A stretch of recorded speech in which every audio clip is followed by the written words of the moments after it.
And we are live. This is the Reseller Wakeup, episode 42, and it's Thursday, the 11th of December, and here we are. Glad to see everybody who's out there. Just talking a little bit about website design here before we went live, and figured we'd carry it over into the actual show, just because I think it's really important. I mean, for us as resellers, at some point, I mean, either you just keep going to thrift stores every day and you just trying to find, random stuff that you can resell for big profit, or maybe you're just an FBA person that just spends all your time scanning stuff, just scanning, and send it into FBA. I think at some point you got to evolve past that if you want to get to the next level where you're doing like private labeling or creating your own brands or whatever, and web design and SEO and all that stuff's really important to talk about. But I know, Danica, you were saying that you build your own websites, right? And we were talking about the Yoast and everything. Yeah, best SEO plugins that there are. And that's like my number one recommendation for people that have no clue about anything about websites is get yourself some decent cheap hosting. Namecheap is good. HostGator is cheap, but sometimes they have issues. And then you can get a package with your domain name registration and your hosting, and just go straight for a WordPress. Don't do the free WordPress because you're getting your own domain name, but go straight for WordPress because it is so simple. Like, I mean, my kids have WordPress sites. And they run them themselves? Are they making any money on them? No, they don't have any. I haven't let them set up any AdSense or anything like that. But right on. Some of the stuff kids talk about clicks through, man, hard. Oh yeah, absolutely. Well, they love video games and all that good stuff. So, but with I just host their stuff on my hosting account. If you get the right hosting account, you can host unlimited sites, and you can have unlimited sites. Well, I've been actually. But we were talking about. Go ahead. Go ahead. Oh, no, go ahead. I was reading about some. Or I've been watching like a lot of YouTube videos and stuff on niche websites and using SEO. Learning how to figure out what keywords make it so that you can just get big hits on the search engines, and some of the different ideas that people have for finding a niche website. And I mean, we talk about it in reselling all the time. It's a little different in YouTube or in the internet, like if you're building a website. But I mean, I thought it was kind of interesting, like some of the parameters that you have to look at, like for the keyword searches and stuff like that, and just the ways to go about finding something. I mean, you really don't have to know anything about whatever you're building the website for. You just more important to find the subject. Yeah, it's more important to find the subject that just hits the parameters that you need it to, right? And that's where you use the Google keyword search. Mm-hmm.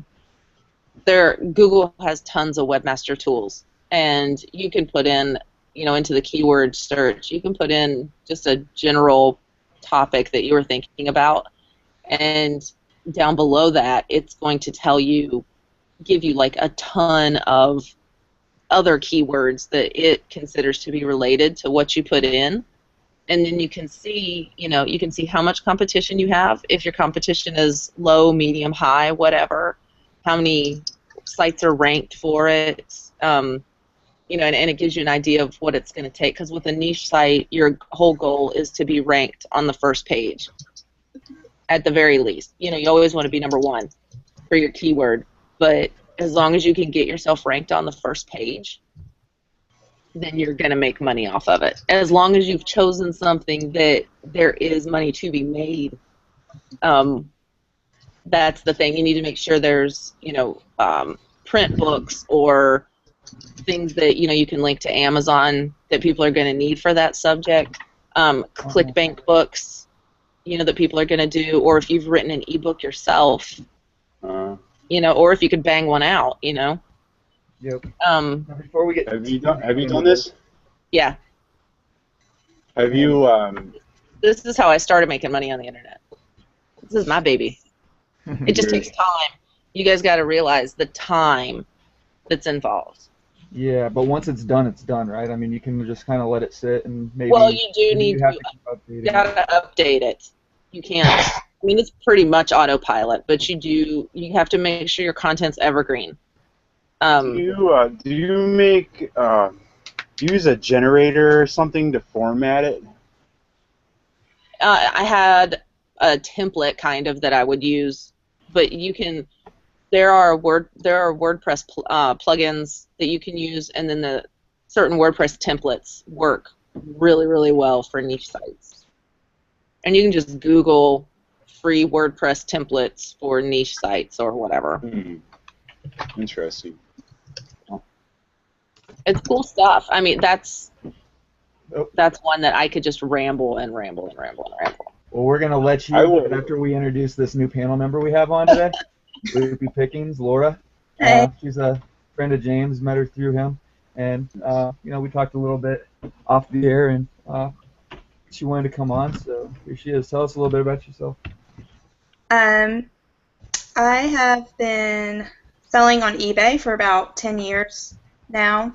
I'm a stay-at-home mom with 3 kids, so I started when I found out I was having my first child, just selling things here and there around the house, and trying to do it full-time now. I just got into FBA and selling a few other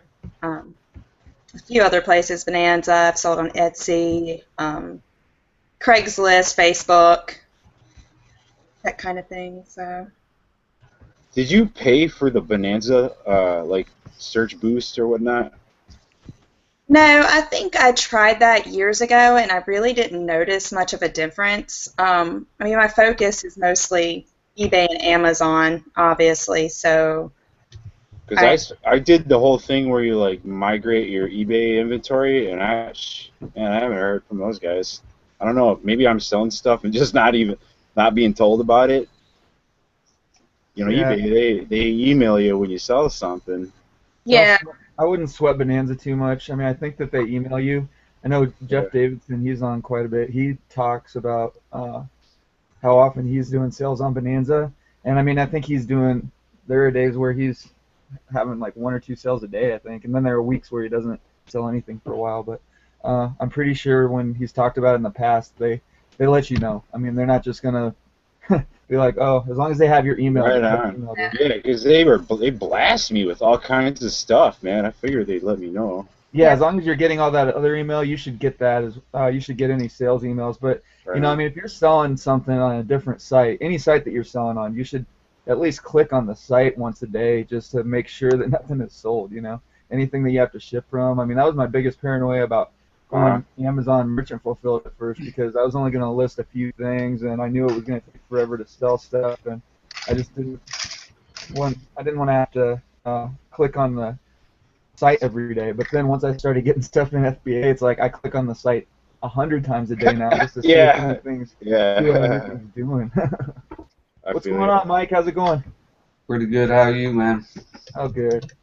Been busy? No, actually, I've been kind of taking it easy, but got to pick it back up again this weekend. So. It's always nice to have some slacker time, man. Yeah, it feels weird, man. I was saying it last night on the meet and greet. Me and my wife were like, yeah, we're definitely not going to do any retail ARB or anything like that for the next couple of days. And then, like, about an hour after we said that, we went shopping at Aldi's for groceries. We went shopping for groceries at Aldi's, and we ended up scanning the whole freaking store. How did you go about doing the grocery approval? I got grandfathered in. Oh, right on. Yeah. Yeah, he sold a bag of beef jerky, didn't you? Is that what it was? Yeah. Actually, yeah, it was not. That's funny you remember that, James. But, I sold just some beef jerky that was like it was on clearance at Kroger. Wow. And it was that like Louisiana turkey jerky and stuff or whatever. And yeah, I somehow got grandfathered in because of that. That's great. I'm jealous. I wish. I just need to get out there and do it, get it done. Keep Yeah. saying I'm going to, but it's just so freaking busy. I don't have enough hours in the day. Now I have Yeah, a day my like memory, yesterday. Michael, I have a memory like an elephant. Never forget. Yeah, that's awesome. That's funny because I probably wouldn't have remembered it had you not mentioned it. I feel like I haven't seen you in forever, Mike. Hey, Danica, what's up? Yeah, it's been crazy up until well, Sunday was the last time we went out. We filled our SUV completely full, and we were kind of impressed with ourselves because we filled it up completely. Then we put everything in the system and almost had it completely boxed by Monday morning. Well, by the evening, we went to bed early even, so No way. yeah, it was like all in one day. It was awesome. You guys are getting efficient. Right? No Are you way. guys? Go ahead. And you're still just using the Seller Central to do all your processing, like when you're boxing up and getting your inventory in and labeling and everything, right? You're not using any special app or anything? Now, the only app I use is the one I mentioned before, that list label ship, and that's just to make the Dymo work a little more efficiently. Gotcha. Can you You can talk get a little more about rhythm that? going. I'm sorry, there was two people Sorry. talking. Go ahead, Danica. What's up? Oh no, I was just saying you can get a pretty good rhythm going. Like with your scanner when you're putting your items in, you can get a pretty good rhythm going. I don't think I could go that fast, but Yeah. once you get in the zone. Yeah, we have a pretty good system now. So it's basically, we set up everything in our little. We have a couple of different areas that we put things in on big tables, and she'll just sit there and take off tags the whole time. And as she's taking off the tags, I'm inputting them into the computer. And it works out really good. I mean, like I said, we did about it was 329 items, total of 18 boxes. As a matter of fact, I have some pictures here. I'll show you guys. So are you talking about thrifting for Amazon? Oh, no, he does retail arbitrage. No, retail arbitrage. Yeah. So what kind of tags would you take off? Like, Well, you got to take off like the old tags. Like if you go to Big Lots or any of those stores with they got their own tags. yeah. You got to take those bad boys off. So this is what the back of our car looked like. We have a Chevy Equinox. It has the entire back end with the seats folded down was full. Wow. You couldn't open the hatch in the back because it would all fall out. And then I used to have an equivalent to that. I used to have the Pontiac Torrent. Yeah. that's a my lot of knees up room. against the glove box because I had the seat pushed all the way forward. And this is Monday when we took all the boxes to UPS. So I sold my truck. Good grief. Yeah. That thing packed perfect, man. Yeah, so that was all done in one day. I was like really impressed. I was thinking we probably wouldn't get it until Wednesday or something, but we did it all in one day. Yeah, it takes, for me, I mean, I know I usually get about 50 items in every shipment, and I mean, it takes me 4 or 5 hours minimum just because I'm putting everything in by the barcode, and then after I'm done, then I print out the labels on my 30-ups on my LaserJet, and it just takes so long. I mean, I have to get a thermal printer just to print the labels out as I go. It would save so much time. Man, that's so like, yeah, that's. I really need one of those too, man. I know Surfing they have around, kind of. there's always some really badass deals. I know Danica mentioned one in the past. Local stores, even like the Office Depot and stuff like that, they'll have some pretty good deals on those Dymos. Oh yeah. Yeah. Can you expand a little bit on that app you were talking about and what it helps you with? It's actually a website. It's called List Label Ship. Okay. I'm not in the chat, so I can't put it in the chat. But I don't know if somebody else can, but it's listlabelship.com, and yeah, basically I think it's like, I don't know, it's real minimal. It's like $5 to $7 a month or something like that. maybe less than, I don't even know. I mean, it's worth every penny because it literally has it cuts our time almost in half. Just like Paul was saying right now, when you go all the way to the end and then you have to put all the labels, and you're kind of touching the item more than once, and it ends up killing time.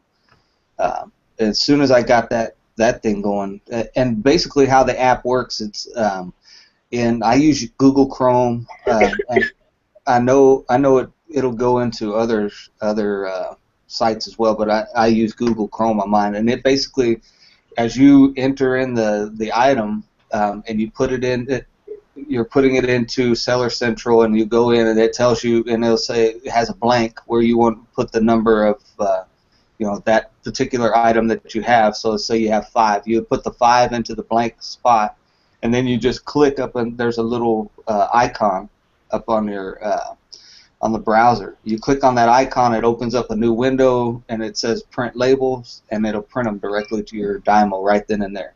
And then you can slap them right on that item, put it into the side, or you can actually go all the way through and put them into boxes, depending on how you do your setup. And yeah, I mean, it's quick, it's efficient. You don't have to go back and try and find the item again. You already have it there because you just listed it. So you can't just print it. I thought if you have a label printer and you're inputting everything with Amazon, that the label, you can just print the label off one at a time as you put items in from Amazon. Does that not work? I don't know if there's a way to set it up that way. I tried when I first got my Dymo. I tried like 4 or 5 different ways. It kept printing labels sideways and all this kind of stuff. Boy. And then I think Jeff Davison was the one that told me about list label shift. And as soon as I hooked that up, I mean, it literally took me 2 minutes once I signed up for list label shift to set it up, and it printed out the first label, like the very first label after I set it up, printed out perfect, and it's been working ever since. Right. So, and it'll jump across, like if you sign up on different computers, like we have a couple of different laptops, and it'll jump across different computers too, so you don't have to worry about it paying for it multiple times and all that. Oh, nice. Yeah. So. Morning, Kevin. Kevin. Hey, what's up, guys? How you doing? Good. Like Grizzly Adams.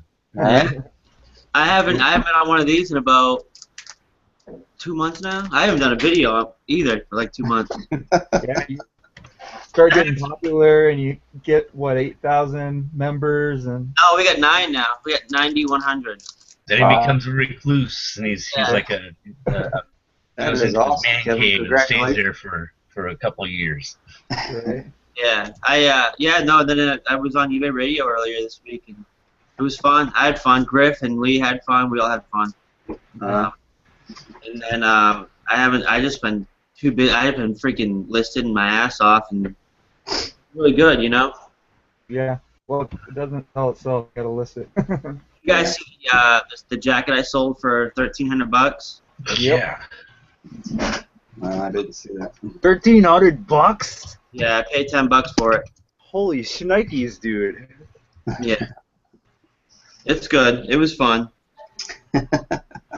We'll see if Yeah, wait for the positive feedback before you spend What was it called? exactly. What kind of jacket? It was a Brioni sport jacket. That's sort of, it's like one of your niches, huh? Yeah. That is his. Lately though, I've been picking up like other things. Like seriously, the last 3 trips I've gone out, I picked up this really cool Sony. Give me a second. I'll show you guys some cool stuff I got. Yeah.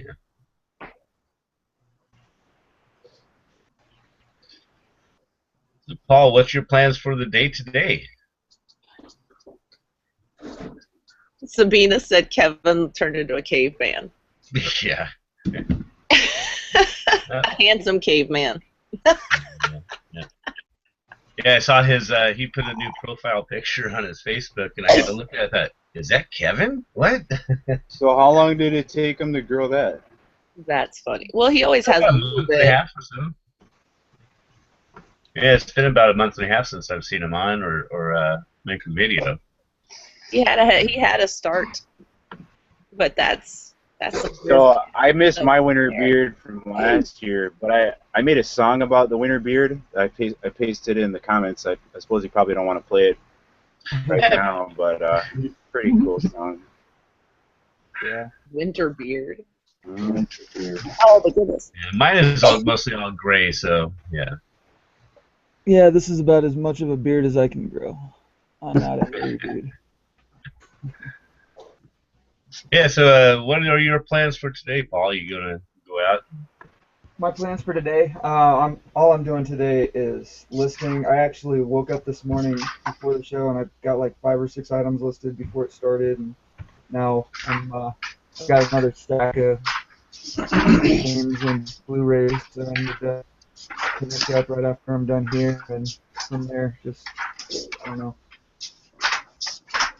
I just want to get as much stuff listed as possible today. That's my goal. Yeah.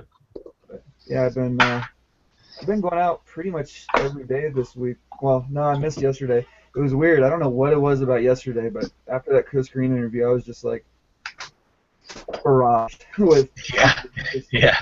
Facebook comments and people wanting to get into Hangouts and just all this stuff that I had to deal with. So I didn't have time for anything. I was like, man, what the hell am I thinking doing all this? Yeah, computer overload. Time to walk away from the computer. Get some outdoor time. Yeah. Yeah. Yes, sir. So yeah, Kevin. Sorry, I'm just still getting over a cold. I keep You feeling gave it it to coming on the Danica. last couple days, but Yeah, for me it's a change of weather. Every time the weather changes to cold, or from cold to hot, like drastically. I feel like a fish, man. I gotta like run and hide, or I'm gonna get sick. right. I seem to catch everything now. I hear you. It's crazy. Well, 3 kids in my house, and they're always sick. So Yeah. Your kids are in school. Well, no, your kids aren't old enough for school, are they? no, I got one that's in school. She's 7. Like German factory. Yeah, the other 2 are I watch. Yeah. But yeah, dude, I got some really cool stuff over the weekend. I wasn't gonna go out, and I was like, man, I got the thrifting bug. I gotta go out, and so I went out and I got some stuff. This is only some of the stuff. I mean, I think I got better stuff too. It's just I really can't come up and grab them real quick, because I'm in the middle. My brother-in-law just moved in with us, so I'm in the middle of trying to make my eBay room into a partial bedroom / eBay room. But basically, it's gonna be still all my eBay stuff in there, and he's gonna have like a small little couch in there, which is kind of stinks. But I really do need to get a storage unit. So I really think it's gonna be a good push towards getting a storage unit. But anyways, I got this cool. It's like I don't know if it's a tiki or something. Or It's like teapot. It's not marked or anything. You know, I don't know, 20 or 30, maybe more than that. I don't know. And then I got this. This is pretty cool, I thought. So I saw this. I've been I'm literally trying to kill myself getting into the glassware, you know, because Are you? glass sells really well. And I got this because I saw this. It's like Ooh. it's like brass on the bottom or Yeah. something. And it looks old because the bolt in the bottom. So I didn't know what it was. I don't care what it's worth. Well, you carefully take that apart, and there may be a signature on the inside there. A what? There may be a signature or a mark where it was from. It may have France or Italy. Like if you undo the bolt and take the Yeah, bottom you take it apart, and underneath, inside the on the metal bottom part. of the glass. Was that a bolt or a rivet? It's a bolt. Yeah, it looked like a bolt to me. Yeah, it's a bolt. Yeah, I would just. So what does Oh, that okay. stuff go for? I have no clue. There's somebody in the reseller group that's really big into depression glass and stuff like that. She Yeah, might I be was able trying to remember her name. She even has a page. Yeah, I have Lynn Marie and Jen Crowder. They Yeah, usually yeah, Lynn. Lynn knows her stuff, yeah. Yeah, I think Danny Ackerman is pretty. Yeah, me and Danny are pretty tight too. Yeah, I didn't know she did glassware. Yeah, I love She's glass, into and it. I have noticed that glass in like the last 10 years has dropped. Yeah. It may start to pick it back up, and there are certain things that will never lose its value and will continue to go up. There's just so much to know about it. I don't even mess with it. Yeah, that's my problem with glass. I love it, and I gotta stop picking up because every time I go to the store, I see something I want it, but I know it won't sell. But it's nice looking. I don't know why. James is like, oh, shiny. Yes, yeah. One thing that hasn't changed, I know you guys keep saying that my pile's going down, but one thing that hasn't changed from episode 1, you can go ahead and go back and look, except for the radio that I put on there. But all those. Oh, I see. I know. Did he freeze again? Yeah. No. Who? Oh my he did. goodness. Paul's interwebs are sucking this morning. I think ever since YouTube did their maintenance, it's had some glitches. Yep, since the Hangout update, his has been terrible. See, I haven't been around. And I'm surprised I'm not gone yet because yesterday, every time he went down, I was a few seconds later and I noticed. Yep, I noticed yours went out too. Kevin, you have been hiding. I haven't seen anything coming out of you. Yeah, I haven't been around my group much lately. I've been way too focused on just making money. I did really good last month, and I'm off to a really good month again to this month. So that's awesome. Really good. Yeah, I've noticed that ever since I stayed away from the Hangouts and stuff, I've been able to get a lot more done, which I need to do to provide for my family more than make videos. You can get sucked in easily. Huh? You can get sucked in so easily. That's what happened, and I noticed that I wasn't doing a lot of things, and then I think we had that. What was it? 500 free listings. It was like last week or so, and I banged out like 10 like 3 days in a row. Man, I felt so burnt. It's crazy, but I was so proud of myself because I ended up selling a lot of stuff last week too. So how many listings? Huh? How many listings did you hit? I'm at I actually hit 200. Right, I was so proud of myself. I hit 200, which I've been trying to do for the past 6 months. I've never really been able to get past it. So I hit 200, and then I took a few days off, which I usually take the weekends off.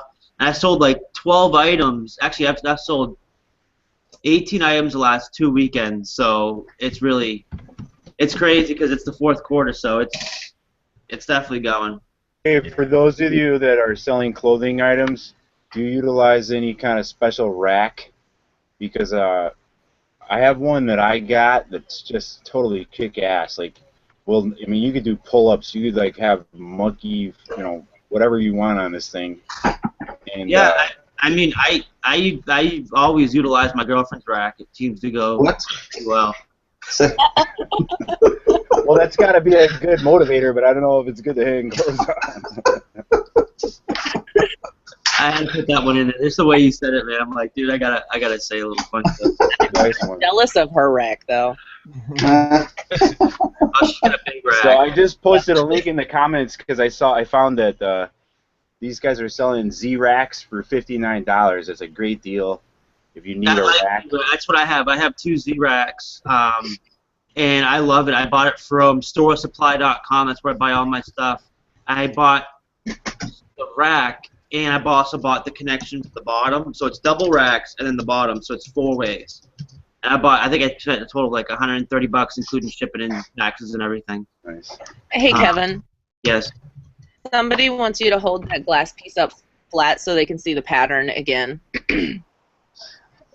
Just one thing on the racks. We've had a couple of them that I bought off of Craigslist, and they're awesome. They're great, whatever. But I think what we're going to end up doing is a few people now. I think I forget who it was now, but they started packaging their stuff up and like putting them in boxes by numbers and things like that. I think we're gonna try that out and see how that goes, because we have the racks and they're in our garage, and it just seems like they're so exposed.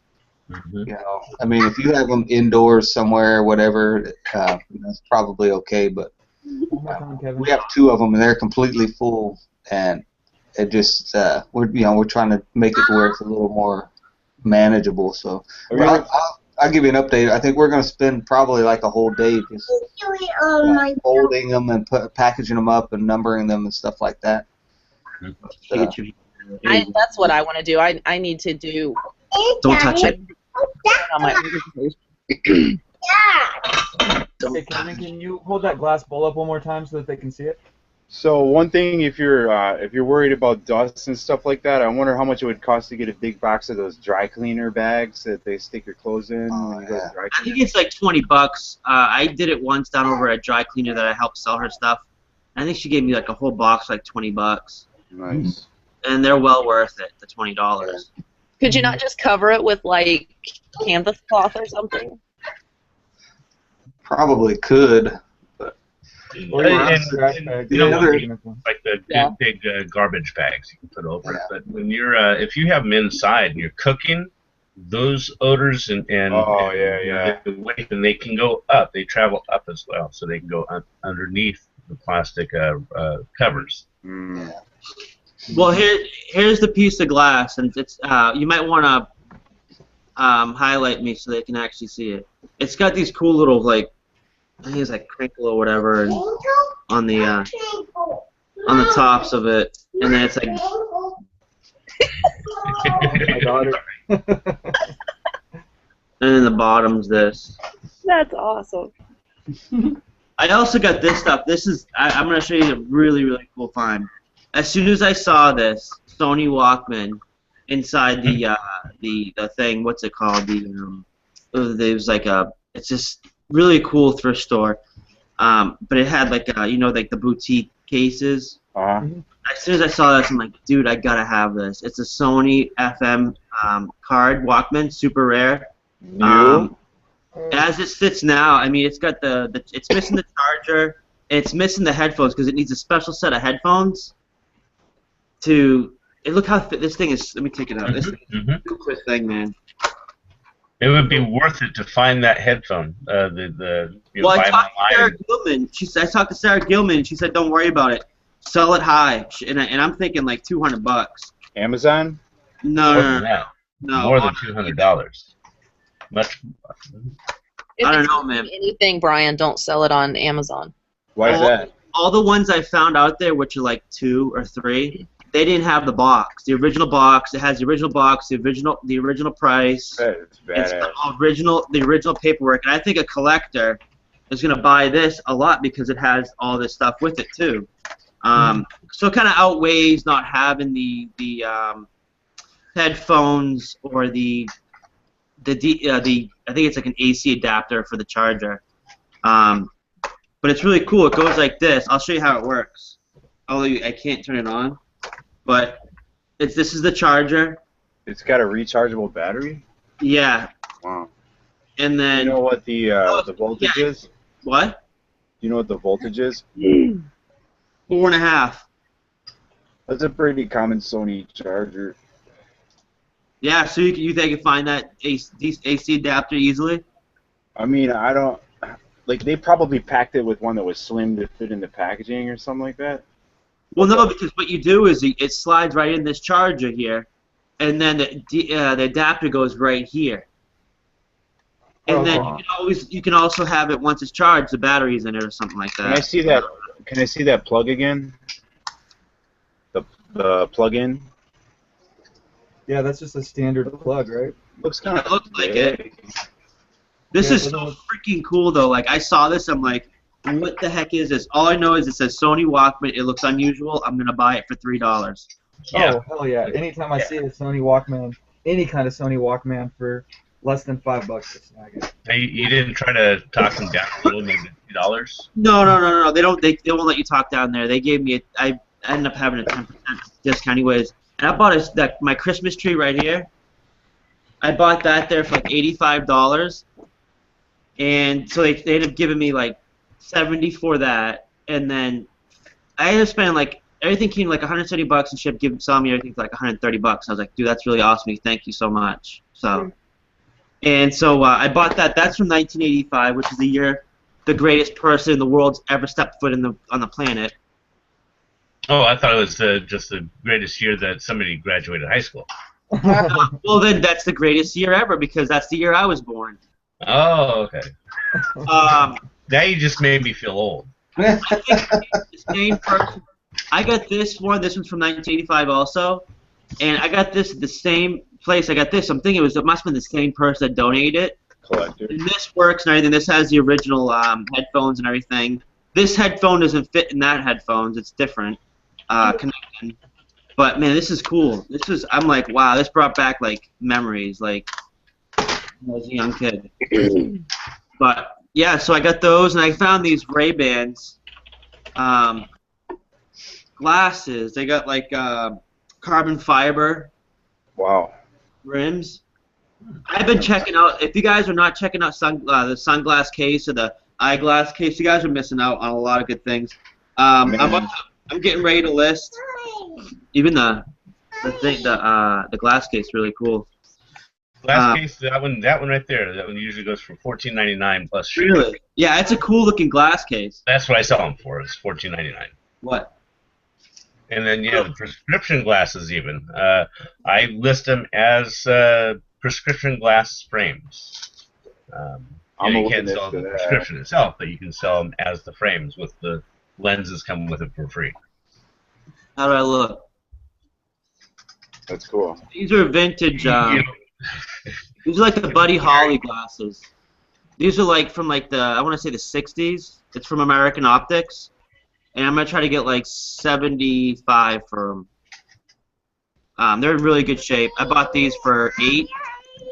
But like I said, if you're not checking out the eyeglass or the sunglass case, you're missing out a lot. You'd be surprised. Usually prescription glasses, the frames, how you'll sell them. They can go anywhere from 20 to 60, and sometimes more. My little Liam Lion. He looks good at them though. Yeah, but I went out yesterday to another thrift store right around the corner who supports veterans. And I went through his thing. I think I bought like 8 or 9 different eyeglasses. Some had cases and stuff like that. I just thought the ones that looked really cool. I didn't know that would sell good. I bought those. But I also got this too. I gotta show you guys this stuff, right? Size 18. Dude. Like look at my arm. It's like almost it's like the size of my it's crazy how big these shoes are. And they're like mint condition. There's no scuffs, nothing. So I'm thinking like cuz it's so big, it's like it's a huge shoe. 18. I'm thinking about listing it for like $85 only because how big the shoe is and the colors on it. Yeah, it looks like those. That's a really cool pattern, actually. Are those Adidas? Yeah. It's got the Argyle pattern. Right. Oh man, those are. They'll take forever to sell, but when. Oh yeah, I know. You never know though. Lynn has a like that old Mother Hubbard. Everybody lived in the shoe, you know. I would be tweeting those to the there's all kinds of sneaker people on Twitter and like forums for that stuff. Yeah, I told you about doing those special groups, right? You look for those special groups that want certain things, unique items, and join those groups. Yeah, that's what I usually do when I see some of those pop up. Like I just joined, I think like the I had to join a few of the Australian. Remember that time, Callie? Clothing, the clothing one. Yep. I heard back, and the guy said around $200 eBay range. So, and that's from a guy straight from Australia that owns his own thing because nobody knew what it was, and he told me it's like an Australian dress tunic, stuff like that. But I also want to tell you that you know how I said I wanted to get into collecting like military items? Yeah. So I ended up the other night I was hanging out with my brother-in-law. I'm like, dude, I want to buy some stuff for myself for my own Christmas, you know, because I spent like $400 on Nikki for Christmas. She spent about that much for me, and I'm like, you know what, I want to get myself something that I haven't gotten, and I think it's really to me it means a lot to me. I know a lot of people think it'd be stupid, but I'm like, you know what, I think it'd be cool. So I went out and I bought on eBay. I spent like $85. $115 on a vintage World War II. It has the dress uniform and the pants, and it also has the Garrison hat. Yeah, so I'm looking into buying the officer's hat. You know, the officer's hat. It's to go for like $100, but I'm like, dude, if I want to get the uniform, I'm gonna have to get the whole uniform. Yeah. Do you have a picture of the hat that you need? Pants. What'd you say? Pants will have a black picture stripe. of the hat you need. Do I have a picture of the hat that I need? Yeah. Yeah, it's this one right here. It has to have the same exact buckle, because I've noticed the ones that don't sell for a lot less, because I think they're, because I don't know much about military items, but from what I've looked up, well, I have a lot in my my watch. What's that guy's name? If you're Eric officer's if you're gonna wear an officer's uniform, make sure it has a black stripe down the side of the pants. Okay. Even in 1942. Michael, you remember that? I'll show you the one I bought. Hold on a second. I'll show you the one I bought, and it comes from a.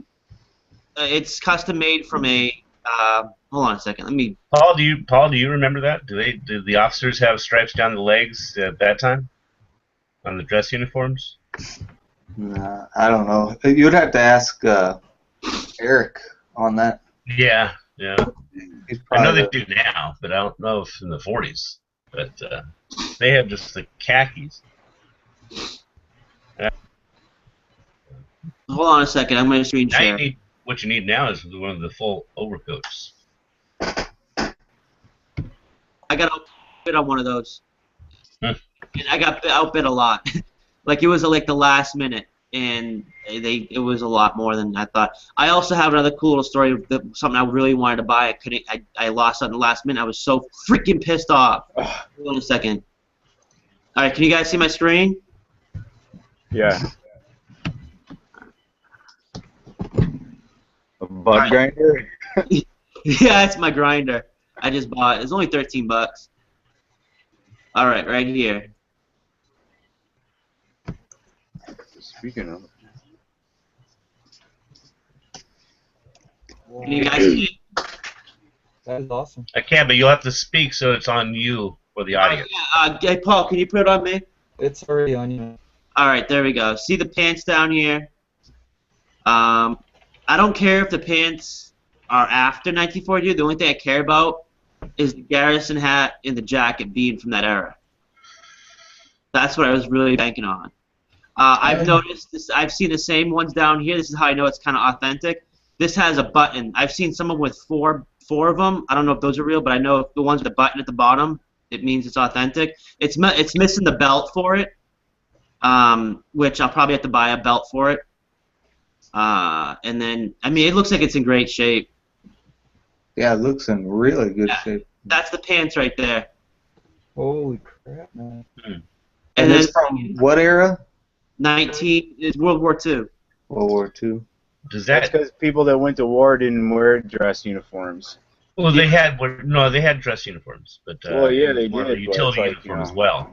But you had your hat. You had your Liberty dress and your inspection dress. What would you call this? Is this a? Because it has the 3 buttons on top. Which, like, I've seen a field jacket. I have the Vietnam field jacket that has the buttons cut off at like the lower stomach, and then the rest is like it's kind of like it's not an overcoat, but it's like it's a field jacket. I don't know if that's what this is too. It might be. Are those dress alphas? That's a dress uniform. That is a dress uniform? Yes. Okay. And then, where is it? That's the garrison hat. That's the back of it. It's got the vent in the back. That's correct. It has, see these stripes down here by the cuffs? Mm-hmm. These are officer stripes. Yes. Yes, that's on like every one of them seen. Put the picture with the pants again. Yeah, there we go. See, this is the pants. This has, let me see if I can blow it up. Hold on, to see if I can, Yeah, because I think they used to. I thought then they had like khaki, like a different color pants. And they did, but for the field uniforms they had khakis, and that's why I'm wondering that the cap goes with the field uniform. Right. But they did have the dress uniforms, and also you can tell with the dress uniforms where those buttons, the shiny buttons, they would never have the shiny buttons for a field uniform. Okay. Yeah, that's. I mean, that's about my extent of any knowledge. I just remember hearing about that in the World War II uniforms. They almost always, like, the tops never matched the pants. They were always, like, multicolored. Yeah, see, because if you look at this doesn't look really like a match to it. Yeah. This looks lighter than the officer's outfit. Oh, like, okay. this looks darker, but again, I don't have it in person. Until I have it in person, then we'll be able to know more. But I looked up this company. It was the first thing I looked up, Malcolm Kenneth. And the first thing that popped up, I did a Google search. This is from the 40s, correct? These are all these Malcolm Kenneth, the jackets, overcoat. They also specialize in military gear. They also, what's his name? Who was it? A famous general. He had an overcoat that was customized from Malcolm Kenneth, so that's how I knew this was real. And there's also another tag. I can't see what tag this is up here. Oh, it says Davenport Sports Shop. And this is the other picture of it. This is when it's opened. I mean, this thing looks absolutely. He says there's no flaws in it. The ones that you're gonna find flaws in are the hats, because a lot of them have the moth holes in it. Almost, and that still doesn't define any of the. You could still get over $150 for it. That's what I'm looking at getting. They're around $150 to complete the whole outfit. But I'm gonna show you I'll show you the what's it called right now, the hat that I want to get.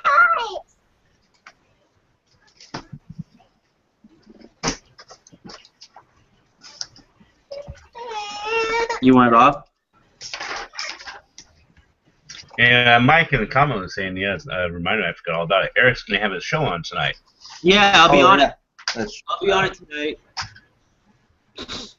Oh yeah, we'll be talking about that. Don't worry.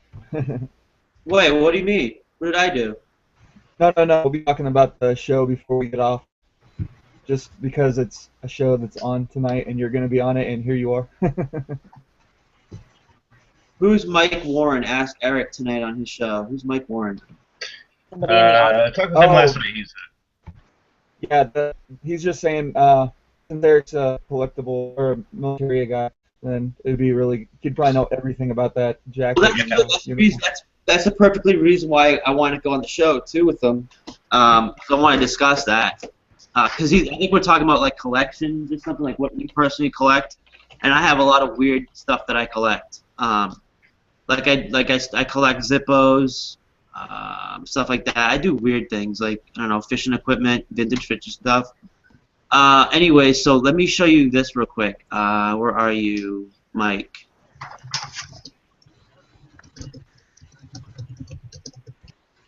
Watch list. Okay.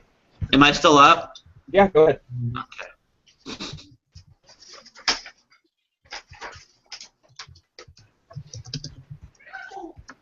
There we go. This is what it's got to look like. You see it? Oh yeah. Nice. You see the emblem? Uh-huh. That it has to be correct because I see a lot of them that have circular. It's a circle, a smaller circle, and it has that emblem on it, which I don't know if it's real or not, but they don't go for nearly as much as these ones.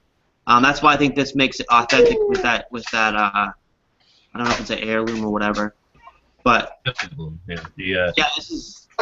I think it's just so cool collecting something from like such a historical generation, you know, or historical significance. Mm-hmm. Have you thought about putting up a Craigslist wanted ad with a picture of that? No, I never have. I've been sniping stuff from Craigslist lately, though, but not that. I've never really done that before. Why? Have you been doing a lot of clothing up because at Craigslist? A lot of people. There's a lot of people that sort of that troll the wanted ads. Yeah. And some of them have big mouths, and some of them know what other people have, and they will tell those people that someone's wanting what they have. Oh, and so it's like, Yeah, like people have their own networks. If you've never utilized Craigslist wanted ads, throw a picture or a few pictures of what you want up and just see what happens. Okay. Sometimes you'd be really surprised, dude. Yeah, I mean, last week I sniped Beatles in the box, not new, but it was like there's some stuff packaged in on it. Yeah, I bought it for like $60. I'm hoping to get like $200 for it. It has that limited edition Beatles guitar with it too. Wow. Yeah, and it has the that little It's like a little umbrella that says Beatles or whatever it is on it. It's supposed to go on the drum kit. It's totally complete. And then from there, I was at his place. I ended up buying a stereo speaker on the phone with. I was on the phone with like an hour with Sarah Gilman trying to figure out if I should buy the stereo speaker system or not. So I ended up buying that too. And what was the story with the speaker? well, it wasn't a speaker. It was like the what's that called? The receiver. That's what it was. It was a receiver, and I bought it too. So it looked like he had just a bunch of stuff he was selling. I went through the whole thing. He had the original clap on, clap off. Unfortunately, they don't go for good money. So. Yeah, I found that out too. Yeah, I was so stoked. Like, oh, look at this. And I looked up prices. I'm like, no, it's not much. But yeah, that's some of my finds. Oh, I also got a pair. I got my first. I know it's gonna be hard for you guys to believe, but my first. Camel.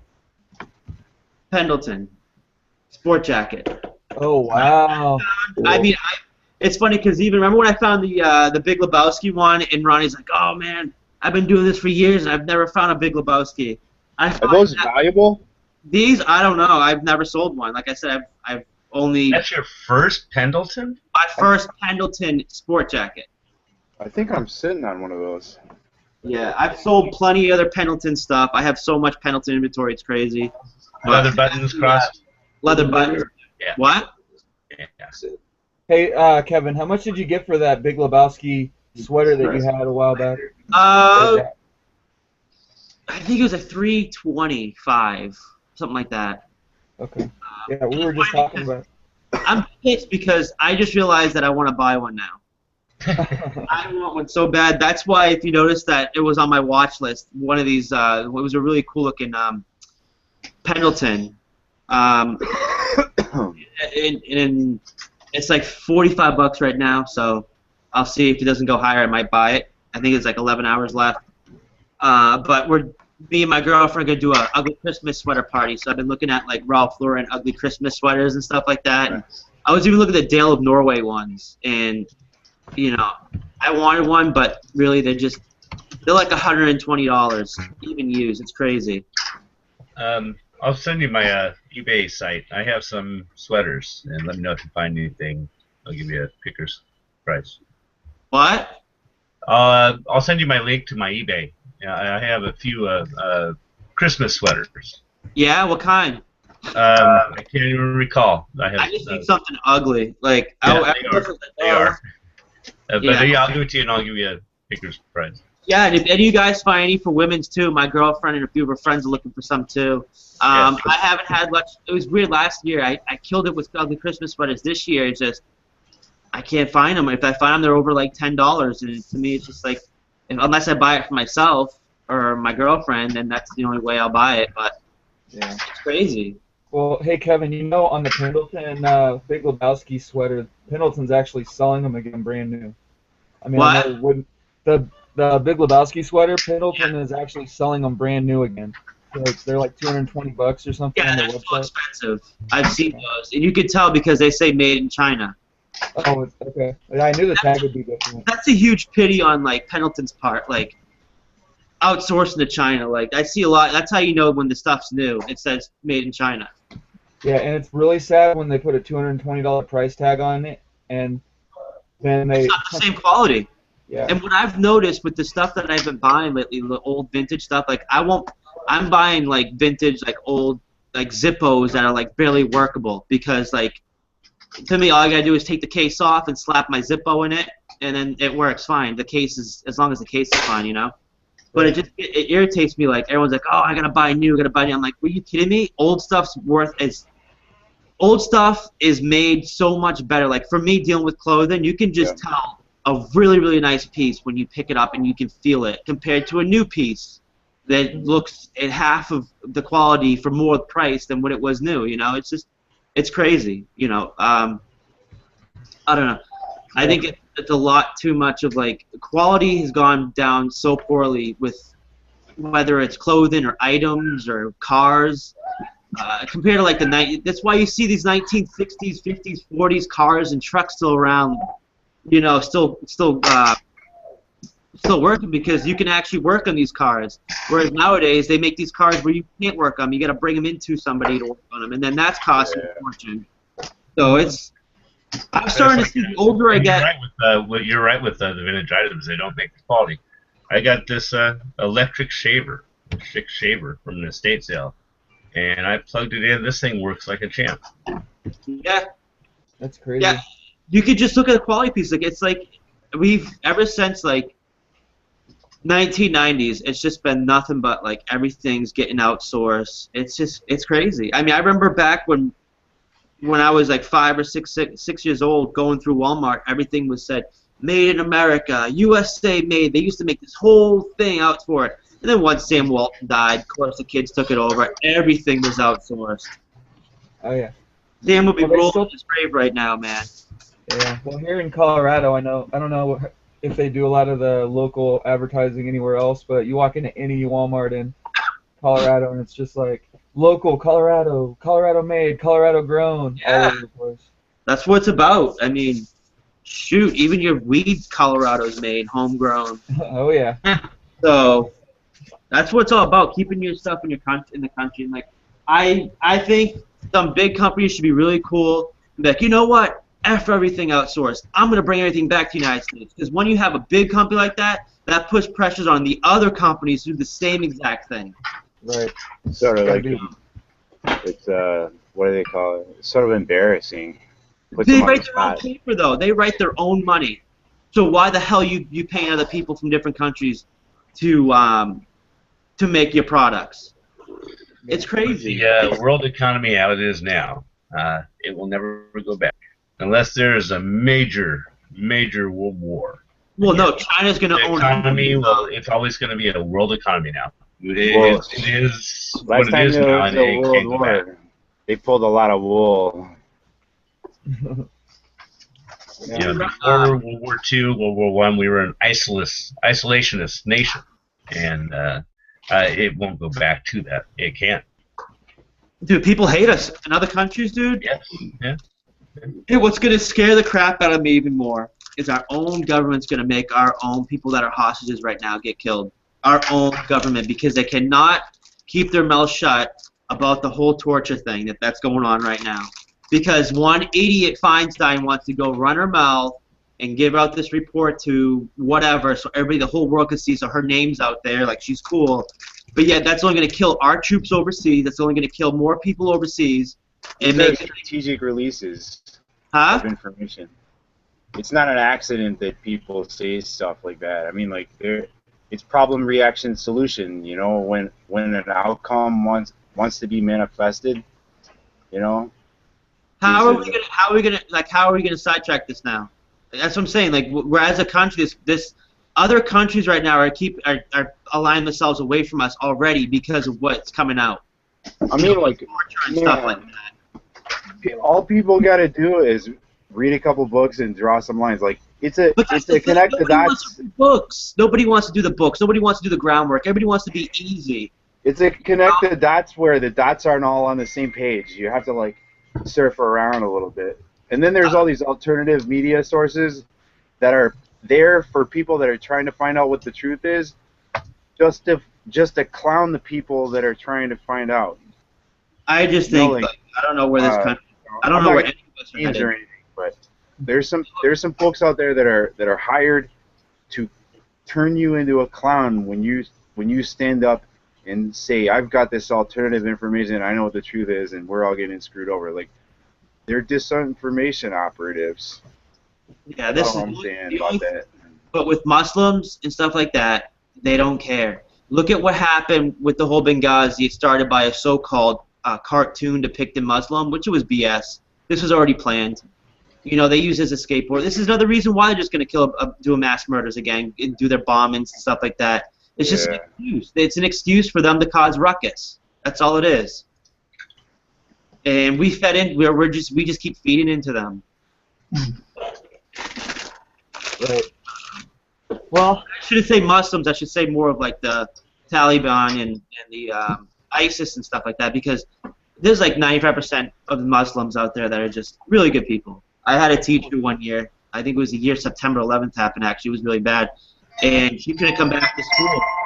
But she was just a really nice teacher, and not, she was like, I don't understand, none of us kill anybody, that's what our religion says. But you get a bunch of idiots that twitch a few words, you get to follow it, and then before you know it, you have ISIS and Taliban and all of them. It's horrible. I don't know. I really don't. I think I'm sorry, there's I went off topic too. How my head goes. Man, we don't have a topic today. Are you kidding me? Yeah, I've looked at a lot of info. I think the only way this whole thing can work out as a story is if there's some kind of aliens involved or otherworldly enigma. You know, like where is this pool of intention funneling into the populace to get people to think this way? You know. Right. Well, Brian. Next. Hey, Brian, they're about to start sending me paychecks here in a minute, so let's get back on topic. Word.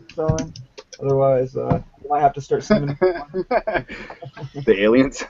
Yeah, the disinformation agents. Yeah, the more that we talk about it, the more they're going to start looking at us. So we don't need that. Well, oh yeah, I don't want to. I forgot we're live. No, it's all good. I was just letting it go. It was kind of interesting and funny. I just wanted to see where it went, and always fun to kind of see what other people think about some things sometimes. But yeah, just to let everybody know. I don't know if you've all noticed. If you get on the group, the Reseller Wakeup, I finally got my banner done. I got Rose's prize sent out, so she'll be getting that. She did a great job. Yeah, Good job, Rose. She did a great job. She even did one for my YouTube as well. So she gave me, like, as soon as I picked it out, she gave me 5 or 6 different sizes with a couple little tweaks for each one. And I mean, she was pretty awesome. I mean, she really worked with me really well, and I was impressed with her work. So what was the cost? What's that? What did you pay for the thing? Oh, I'm gonna look at it. It was a contest. It was a giveaway. Oh, neat. So yeah, but I'm sure that if you've got something in mind, that you could probably pay her to do something for you, and it's worth the money. Trust me, she's good. Yeah, we had Josh design ours. Josh did such an awesome job with yours, man. I mean, you got one of the coolest. It's not around much. It sucks. Even the other day, it's like we were talking about the website. It's like not even getting off the ground just because we're all so. It's hard to get 4 people involved to do something when we just want to concentrate on making money. And the only way right now making money is by selling stuff. I mean, I think I love the videos and everything. I just think sometimes like it just gets too much. Like it gets too much with the work, and oh my God, people don't like it. It's just too much. Ever since I stopped doing videos, for now, it's not saying permanently because I still got to do. This is how far behind I am. All right, I still got to do November's sales update, and I still got to do a haul video from 2 weeks ago. Because last weekend, and because it's just getting, I say screw it, mix it up, man. I know. You can guessing. I'm so weird though when it comes to stuff like this. Like I want to try to get, Jordan Hembro that did Toy Hunters. I've been talking to him back and forth, trying to get him on for an interview. I mean, this guy is like, he's amazing with vintage toys. Like, if you need to know anything about vintage toys, this guy is. Just watch his TV show. Oh, I've seen his TV show. He's really good. He's awesome. And Chris Green and Chris Green had that thing. I think it was like last week or something like that. The soldier thingy. Warriors Project. Yeah. And Brianna, they made a donation from that. She made a contact and she got a. What's that called? When someone signs on to you for a. For like your book, so you can put it out and publish it. Kind of like an agent, I guess. Oh, okay. So that's good for her in our group. But yeah, and so thank you, Chris Green. And I've never met him, never talked to him, but he is from my area up north, Massachusetts. Actually, right around his area. He's from. Oh man, I know where he's from because I used to always drive by when I was selling cars. You used to be a car salesman? Yeah. That's what I did. Go all right? I did it for years. Huh? Did that I go was all gonna say, right? you can't tell that he was a car salesman? Right? I'm great at selling stuff to people and talking to people. That's just how I am. I'm just a natural talker anyways. I'm sure you guys know that. You guys have talked to me for a long time. Oh, yes, for sure. We know you like to talk, Kevin. Yeah, I do. No, but I know what you mean on the videos, though. I mean, people don't realize how much work goes into those stupid things. And I mean, even if you, I mean, you can sit there for hours cutting them up. And I mean, even if you're trying to do it in one take, yeah, okay, it's a video in one take. But after you get done and after about the 30th take, when it finally comes out okay, then it's, yeah. Still ends up taking you 2 or 3 hours to make the video, and you For the longest time, I would just make him in the car, you know, and I would even leave in the whole me clamping it into the holder and all this stuff. And I just finally started snapping the beginning off so you didn't hear that noise and put a little intro on there. But a lot of my videos that I make are in the car just because that's where I have time to do it. Yeah. I try and do the ride-alongs, you know, I want to be in the store and going through the racks and stuff like that, but, I mean, I've got footage, video from, like, a month ago at least that I haven't put up yet. So, I just wish I had video from that estate sale, man, because I was supposed to have my friend come with me that day, and he ended up staying at my house for the night, and he stayed home, but I want him to take the camera and walk my phone and walk around with it. And so, I mean, once we found that Big Lebowski and that Woolrich, it was all in the same closet. And me and Lynn looked at each other, and we jumped up and down, and we gave each other the biggest hug, dude. High five. I picked it up off the ground. It was all smiles. It was crazy. It was fun. It was because of your Lebowski sweater that I recognized somebody at the gas station the other day wearing one. Was he really? Wow. Unfortunately, she decided she couldn't sell it, and she had to keep it. Like, I'm going to offer $125 cash right now. Dude, that's something I would offer somebody $75 on. Easy. Yeah, she said because it was her late husband's, and before that it was her late brother's, she just couldn't bear parting with it. And I was like, yeah. It's like my business card if you ever change your mind. She's like, yeah. That's a real good story, though. It really is. You know, because a lot of people with vintage items, man, they keep it for so long because they have like an emotional connection to it. You know, especially with people like that, like the older people. Like this person must have had a emotional connection to keep it all closed. You know, that's what his house was. It was everything was just from the '60s, man. Like you go in there and it's like the '50s and '60s. You know. So did you already sell it? Yeah, it was like 3 months ago now. Yeah, was that an auction? Yeah. But yeah, I couldn't get over the fact that this guy would have all this stuff in his house.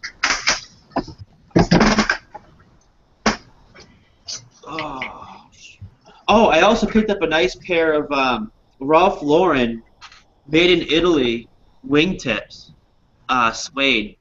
And I did a quick Google search when I got home on that. I paid like $4 to do a quick Google search. I found the same exact pair for like $150. I was like, nice. Awesome, man. Yeah. You know. It's funny how when you put yourself in places and situations where you can find things to make a ton of money, you end up making a ton of money. Yeah, you would be surprised. Like, I think people say, you know, like the low nickel, the fast, whatever it is, the nickel, the dime, whatever, however you want to say it. I look at it as both. Like, if I really want to sell an item and I'm desperate for money, I'll sell it for half of what it is. But I tend to try to say like 60 to 70% for my best offers. That's why I price my stuff high, because I get exactly what I want from anyways when I discount them.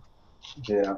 And I've been doing that whole extended holiday returns, and that seems to be going really well in the search, the best match or searching and sales and stuff like that. It's I nice. think maybe there might be a little bit of misconception to some people too. They see people on Hangouts and doing videos and all this stuff, and they don't see the, 20 times that you've been this week to all these sales, estate sales, yard sales, this and that, to try and find all those items, to get in a situation where you find that one great, closet full of awesome stuff, right? Yeah. 3314. 3314. Yep.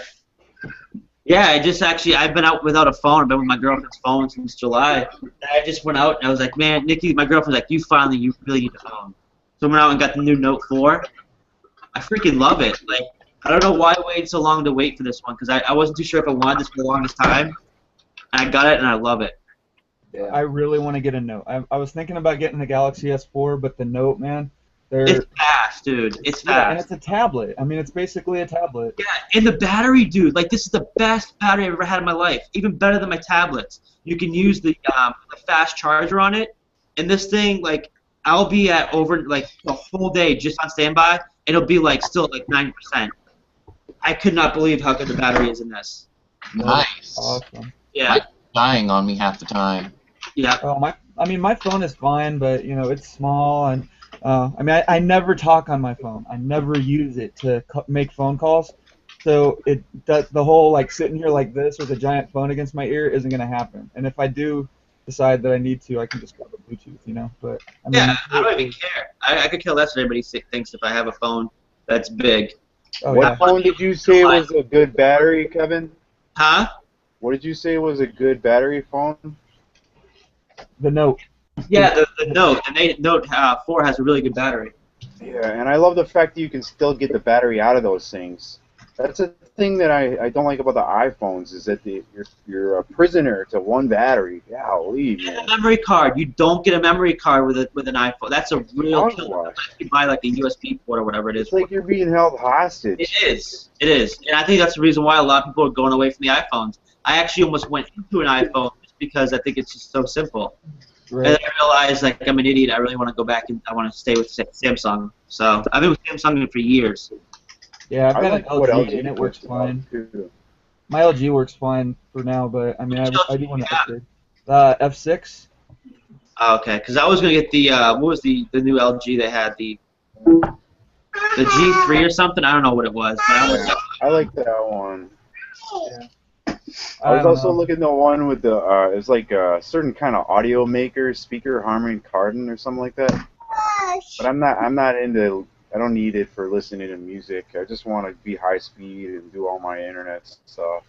Yeah, with the Note though, it's so much easier. I've noticed since I go in the stores, than using my girlfriend's phone, because her screen's like this big and my screen's like this big. Yeah.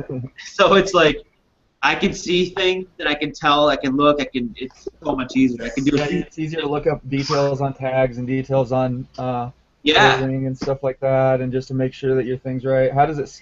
You probably use the barcodes. You don't use the barcode scanner at all, right? No, I don't use a scanner.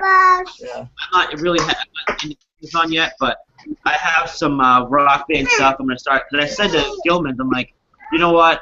After selling the Rock Band kit last week for $170, it took me a day to look for a box that would fit it. I went everywhere to look for a box that would fit it. That's the thing, yeah. So I'm just gonna start breaking it up in piece by piece, the pedals, to the sticks, to the drums. I have like 5 guitars. I have 3 different wireless drums, and I'm just gonna start just parting them. And guess what Sarah told me? She's like, that's gonna be the easiest way for you, and it's gonna be you're gonna make your most money from it. I'm like, yeah, I'm just gonna do that. It's too much energy trying to get the pack of peanuts and the big box, shove it in there, and wrap it all up. Yeah, the Rock Band stuff is a little bit trickier. It depends on what system it is, but like if it's a PlayStation, then it'll have like the dongles or whatever. What I have here has the dongles with it for the Beatles kit, but I don't want to break up that kit because I know I can get a lot of money for it. It already has the box with it, so I can just get another box that fits it and on its way. I've been picking up Guitar Hero stuff for a very long time. That's one of the first. Or you could look at it like there's a bunch of people looking for missing pieces, and you can sell each one the missing piece at a premium price. Yeah. You can do that, but okay, here's the problem with selling, breaking up Rock Band guitars and the drum sets and everything with the wireless kits. If you've got the dongle and the instrument, like the controller, then you can sell the dongle all day and it'll sell fast. But and the guitars will sell fast for good money if you have the dongle. But if you separate them, then the guitar won't sell without the dongle very quickly. I mean, it'll sell eventually, but you can't get as much. And I mean, I think honestly, most of the time when I see the guitars with the dongles, I throw the guitars away. Or actually I send them to Goodwill, and I just sell the dongles because I mean I've tried selling them. Dude, I can pick up all those guitars. I run into the thrift store sometimes when they got like 15, 20 freaking guitars in there. Yeah, that's how I only pick up the ones that are Xbox 360 and PS3. Oh yeah. Is there a way that you could show us a screenshot of how to tell the difference? Of what? Well, I'm just not like a huge. It's like, easy to tell. You know how you can tell like PS3, Xbox 360, and the regular PS2's ones? Okay. You can tell by the middle. Hold on, give me a second. I'll go find one. And I got it right here, man. He's got it. He's got it. Here. What's up, buddy? See this? Okay. There's this little button right here by my middle finger. Yeah. There's a PS on there, the PlayStation symbol. That means it's a PS3 guitar or a PS2 guitar. Because it has the button? Are they interchangeable? No. It says PS on the button. You can use this on either the PlayStation 2 or the PS3 as long as it has a USB dongle. Where you see the little thing? That's into the system, and that makes it so that you can use it. Like I could sell for the PS3 guitars, Guitar Hero guitars. You can get, I don't know, I'll probably get like $60 or $70 for this because it has the dongle. But if you just find the dongle, then you can sell these things for like $35, $40. Can I get a real close look at that thing? The dongle? See how it looks like a guitar pick, and it says Guitar Hero on it. The guitar pick shaped dongles are the most expensive ones. But I don't know, can you see it better now? Man, it makes me want to play guitar. Yeah, but the Rock Band ones are little squares. The Guitar Hero ones that aren't shaped like guitar picks are squares. How do the microphones do? The microphones sell for $10. Not bad. Yeah, but are there any pieces of that kit that that commonly fail that you want to make sure you have tested before you go saying it's good? Yeah, the controllers. But yeah, see if this little button here is the little button that says PS on it right there. If that's a green button with an X on it, then it means it's for the Xbox 360, and it does not need a dongle. Those are the ones that I really look out for because it's not very often at my thrift stores. Like the guys that are sorting through everything, they just separate them. You know, they don't put the dongles with the guitars unless it comes in the box or something like that. So it's really frustrating. But, yeah, if it's an Xbox, I get annoyed at how they split certain stuff up, man. It's almost like they do it. I don't know if they're doing it on purpose or what, man. Because I know people bag stuff up and like bring it in all in one lot, you know. Yeah. But I guess they can't bitch that much because I'm getting it so cheap. Yeah. Stu was asking if you could show it again, Paul. That way, when you can see it on your picture, you were small when you were showing it. I think I was, but I'll show it again.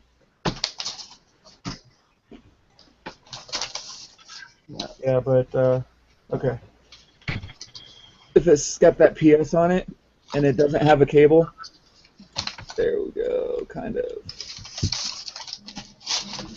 Then there's a little button with a PlayStation logo. That means it's for the PS2 and the PS3. And then if that's a green X, then it's for the Xbox 360. And it depends on the shape of the guitar too. Like there are a bunch of different ones. I mean, there's more to it than that.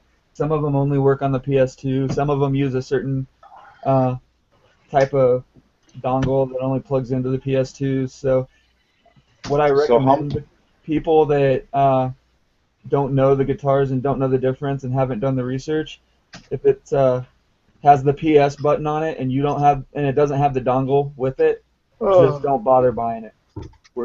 Because it's not worth it. It's not worth the hassle. It's not worth the time. And the biggest problem with these stupid things is how hard it is to find a box that will fit them.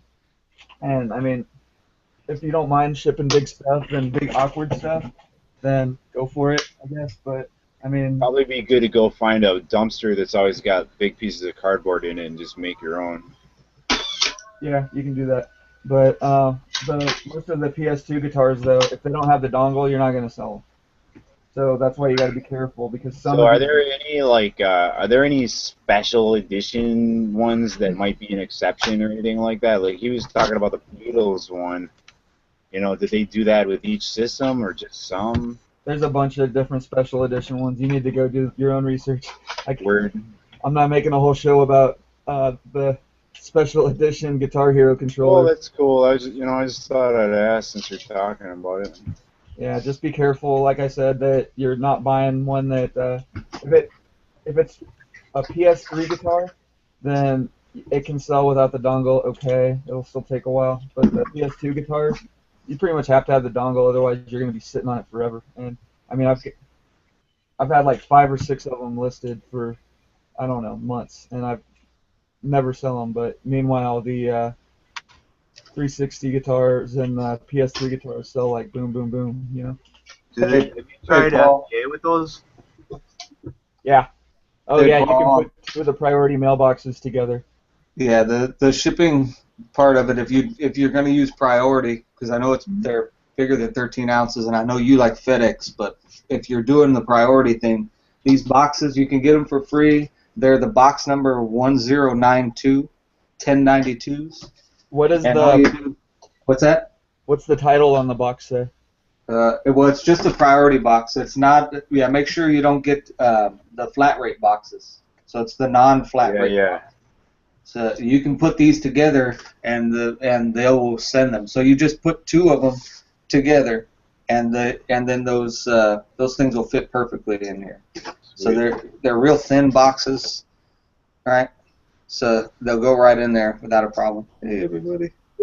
Nice. Shoot, you could almost send a real guitar that way if you wrapped it up right. Yeah, they're a little too thin, I think, for that. For an electric? Yeah, they almost perfectly fit into these boxes when you put them together. I know we get asked that probably like at least once every 2 weeks, so I figure, hey, what the hell, we'll put it on there today. Right. Yeah, the other thing that you can break up are the drums. If you're one of those that just doesn't like shipping big stuff and dealing with big stuff, especially if it's not, like me, I try not to ship any huge stuff if I can't sell it for more than unless I can sell it for like 50, 60, $100. So like with the drum sets though, they've got the little legs that you can take apart and you can sell those. The dongles, again, you can sell those. The pedals, you can sell the pedal. And just break everything up on those, and they sell pretty good. And that's almost, I don't know, better than selling it all together. But what's that, Kevin? Have you guys seen the movie Fury yet? No. Fury? Yeah, Fury. It's a war movie that just came out. It's a freaking awesome movie. I definitely suggest you get it. I've become a fan of it. I've watched it 3 times already. Which one is that? Fury with Brad Pitt. They're in like a tanker throughout the whole World War II, and they gotta live together, stuff like that. But it kind of picks off towards the end of like the World War, and it's just, you gotta watch it. It's a really good movie. It's a really emotional roller coaster. Yeah, I'll have to check it out. Is it on DVD or do you have to watch it in the theater right now? You can watch. I watch it on the internet. Oh, okay. Yeah, I have a few sites I go to on the internet. I just stream it. I don't really do all that, but not because I care. It's just I don't want to go through the hassle and all the work to do it. And I don't download. Most of those websites make you install plugins, and I've tried it, and then my computer just freaks out, and it's just not worth it. It's easy, man. You just gotta click this thing that says play. Oh, okay. Yeah, I'm sure sites that just stream them. Oh, let's save that for a different show. Yeah. Could be flagged for. I brought it up stuff that I want to tell you about because I told you about purchase on eBay and stuff like that. And I've actually become obsessed with it lately. I don't know why, but I'm trying to find your watch list. How do you find out the stuff that? Where do you go where the stuff you got outbidded on? Do what now? Where do you go to the stuff that you got outbidded on? Like to see the items you got outbidded on, like that. Go to active, buying. To what? Buying active. Yep. And then that'll bring up all the auctions that you're bidding on right now. No, but it's already over though. Oh, then it's done. It might have been relisted. Like if it's over. He sold it. He sold it. Oh, did he sell it to you? No, I missed out on it. I'm very. Okay. Go to buy, didn't win. Buy. Didn't win. Here we go. Okay. Let me do a screen share real quick.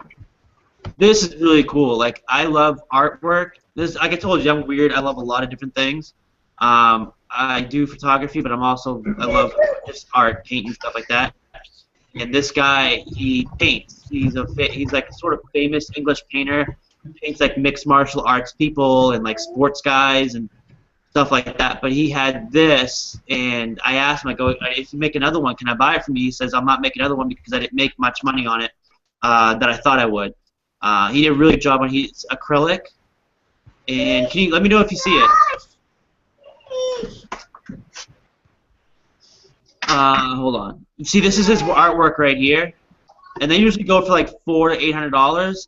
Wow. And this one sold for $135, man. And I got outbidded at the last 10 seconds. No. I bid him in. I wanted that so bad. That's 20. I think it's like 24 by 36, man. I was gonna hang that up in the wall and keep that thing. And then save that. Wow, that's great. Yeah, he did that. He's really good at it too. Can you put his username in the chat over there just so I can look it up because I like some of that stuff looks really interesting. His name is Geo. If you look up Geo Thompson, GeoThomson, there's a bunch of sites that have his stuff. He has his own web page. He has pictures with him and the celebrities that sign the picture for them too, that he does the paintings for. But his mixed martial arts stuff go for really good money. Yeah, I just saw the Nick Diaz one and the Helio Gracie one, and those both interested me. Yeah, dude, he has a lot of this stuff here. Bruce Lee, they go for good money. And he also gets them to sign, which is obviously you have to buy it from his studio. Those are all acrylics, though. Yeah, all acrylic. Oh, that's so awesome. Yeah, that's why I was like, I want this so bad. I would pay to stretch it and get it framed because it comes. He's from the UK. So when he ships it overseas, he always sends it in like a poster thingy, and then you have to get it stretched and wrapped in framed. Awesome. Oh my god, I was like so pissed. Like I was asking my girlfriend, I was bummed for like the rest of the day. I don't know. It's like a fax, man. It's almost like a copy. Huh? It was almost like a copy of it. Yeah, it's so good though. Yeah, it looks really nice. He's an amazing painter. Like I never heard anything about him. I saw that and I was like, I want this so bad. I don't care. I guess I didn't put my high bid up as much as it should have been. Speaking of making copies of pictures and art, one thing that I do pretty well with from the thrift store locally is when I get overhead projectors, I just put them on Craigslist and sell them local because there's always an artist that wants to project something on the wall or something like that. Yeah. Do they do some crazy? I do. What is that? Snapchat. You know what Snapchat is? And somehow I don't know how I get subscribed to it, but it was like Hollywood Arts, and like you would have. It's like quick 10-second shots of different exhibits. You'd be amazed with the weird stuff like they call art, man. Like I'm talking like you said, you put a projector up and it's like you do different things with it, and then just weird stuff like, you know, like. I sold one to a guy that does this stuff. What? I sold one to a guy that does this kind of projection art kind of thing. It's crazy. I haven't seen him do it, but. It's so cool because you put them up the exhibits and they stay there and you can buy them. I don't know why you buy it though, because it's like, you know, you really can't do anything with it by yourself. You'd have to sit there and watch. I don't know. Anyway, it's not like a painting, like it's on the wall. It's different little things that it's weird things that they do, like, you know, like cotton balls, or they'll make like sticks full of make like something out of sticks or cotton balls, and it's so weird, but it's cool. Yeah, I don't get to enough art exhibits, and I mean I like artwork too, but it's just time. I never get to have enough time to do stuff for myself like that. But I do, when I'm at thrift stores, I'm usually just looking for like the artwork signed in. Yeah, signed in prints. Real oil. Yeah, or real oils and acrylics, like real paintings that are signed, drawings that are signed, or signed and numbered prints. Those always do pretty good for me. I mean, if you guys see, right, listen to this, get a kick out of this. If you guys never heard of Peter Lick, the photographer, okay, he is a he's a master photographer, which there's not much out there. He's a master photographer. He had a show on Travel Channel a few years back. That's how I got into him, and it was called How I Shot It with Peter Lick. And it shows that he would go to like volcanoes, and he would go here and there, how he shot it, how long the talk. It was really cool. Anyways, he just sold the highest photograph of all time. He sold a photograph of his print, original photograph, for $6.8 million. Wow, golly. Yeah, that's crazy. Free shipping, or did he have to pay shipping on that? I have no clue. It was in art gallery. Yeah, I think if I sell something to somebody for $6.8 million, I'm going to be buying a plane ticket and flying there and handing it to them in person. Yep. Or hire an armored van.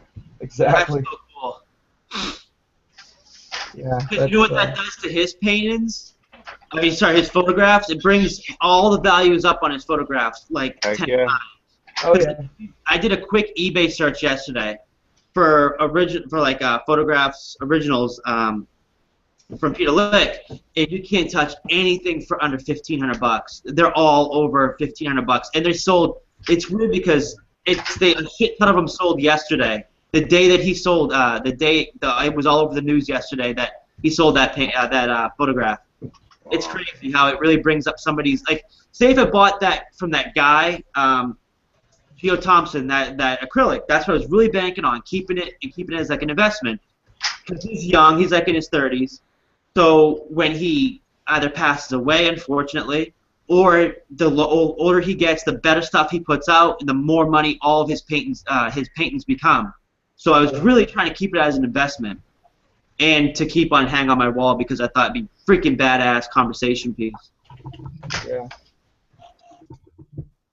Yeah, my wife has way too many family photos up on my walls to have room for paintings and stuff. Most of my paintings are in the corner. Same here. I just told her to say, hey, honey, let's take some of these in-law pictures off and we'll put the painting up here. Out of all the paintings I have in the house, it's the only one I'm allowed to keep up. She liked it, so. Yeah. I was just going to ask on that one. Who is the artist on that one?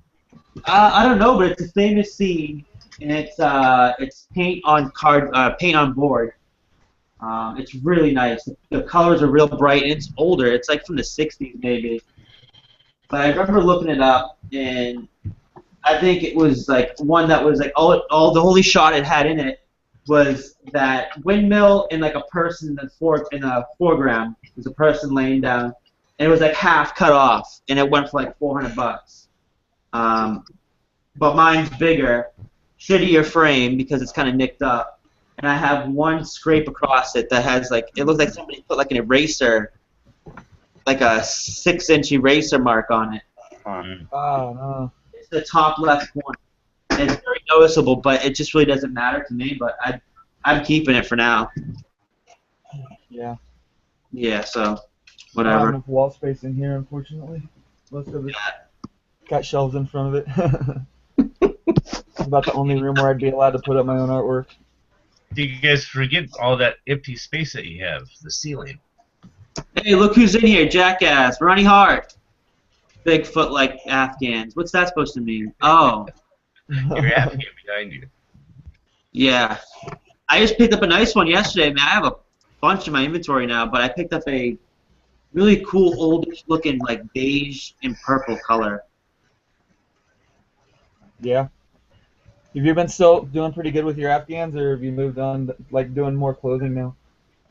I've kind of gone away. I still do clothing, of course, but I'm doing other things too. Just like I said, the stuff I brought out, like the electronic stuff. Like I've been bugging the crap out of Sarah Gilman. Everywhere I go, every time I find something cool, I'm sending her pictures and calling her. And she's always willing to help me out, though. So Yeah. I could say she's made me some money. Hey, speaking of stuff that makes money, not too long ago I found a shaver at the thrift store for like a few bucks, and it was a brand that I recognized from vintage audio equipment, Grundig. You want to always stop if you ever see a Grundig shaver, electric shaver. I sold this thing for 128 bucks, like within a day. What? And I think I underpriced it. Sold it, yeah. Holy cow. And it's electric shaver? Yeah. If you were to look up sold items on eBay for Grundig shavers, you would probably see the one I sold because it's such a short list. G-R-U-N-D-R, right? Grundig. Grundig. Yeah, they do mostly like speakers and like high-end audio equipment, right? Like for studios. Yeah. Yeah. I just got a Grundig shortwave radio the other day at the thrift store. But they're made in Austria, and they're like the holy grail of thrift store shaver finds. Nice. So familiar, like I've seen that before. Yeah, shavers are actually kind of, it's weird how popular some of the old vintage shavers are. Also, if you're gonna get into that, a lot of bronze shavers, the made in Germany, like some of that stuff, even banged up and used, will go for 30-40 bucks. Yeah, quality. How much are you going to get for? The Relco made in Holland. At the same time, the Philips made the Magnavox CD players that were so hot back in the 80s. They were making shavers in Holland too. Huh. That's interesting. So, Callie, what about the shaver that you got? How much are you going to get for it? Look it up yet? I don't know yet.